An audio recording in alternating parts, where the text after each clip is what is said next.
A bottle of happiness.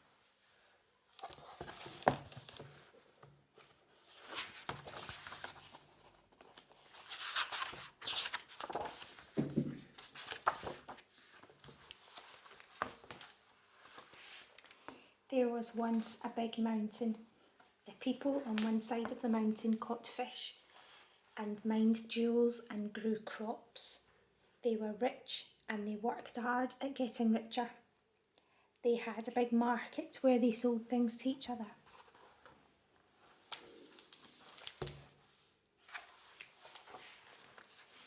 The people on the other side of the mountain worked hard too, but their soil was poor, so their crops grew less well. They had no sea to fish in or jewels to mine. They grew and made just enough for them all to eat and wear if they shared things. Because they lived together, they loved sharing stories too. They told the same stories over and over again.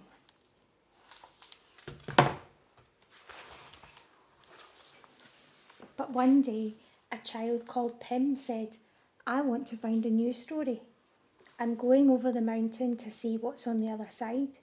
So Pim and Tiddle the dog climbed right up to the top of the mountain. Then they looked down and saw, "Wow, look at that," said Tiddle. Pim and Tiddle ran down to the market. There was more there than Pim had known ever existed in the whole world.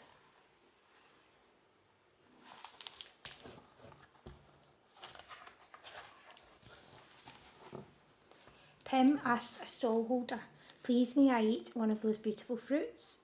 "What will you give me in return for the fruit?" said the man. "I haven't got anything," said Pim. "There must be something that your people have that we don't," said a woman. Pim looked at the market people. "I think we have more happiness than you do," said Pim. "Bring us some of that then," said the man.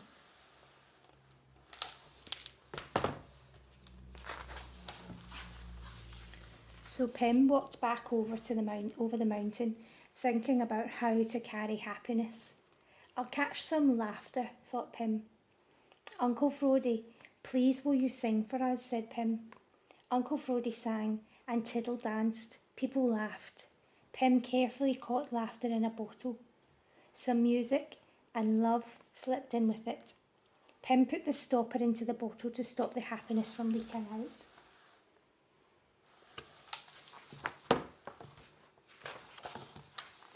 Then Pim and Tiddle ran with the bottle of happiness back over the mountain. It was light to carry.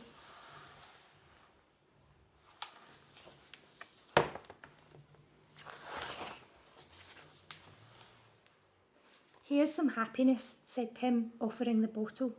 "Open it up," said the woman. "I need to see how good your happiness is before I know how many fruits to exchange for it." "It's really good," said Pim. "It's got laughing and music and love in it."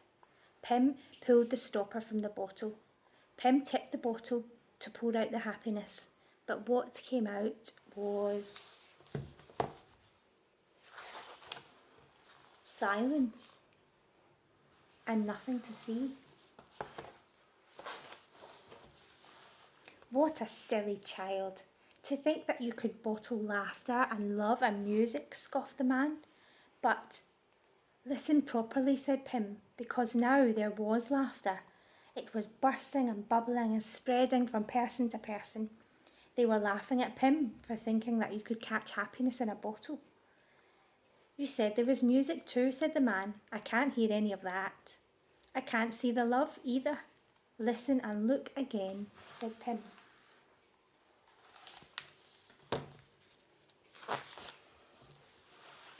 "Ha ha ha! Ho ho hee! Prance and dance and be happy. Waggle your bum and stamp your feet. Clap your hands to mark the beat," sang Pim.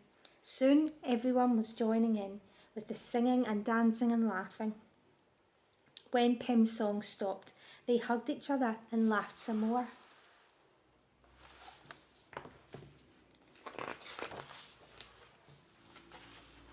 After that, the market people shared their food and drink with Pim's people, and nobody weighed up the weight of the fruit against the weight of happiness. They just shared. The market people were amazed to see that Pym's people still had lots of happiness, even although they had given away a bottle of it.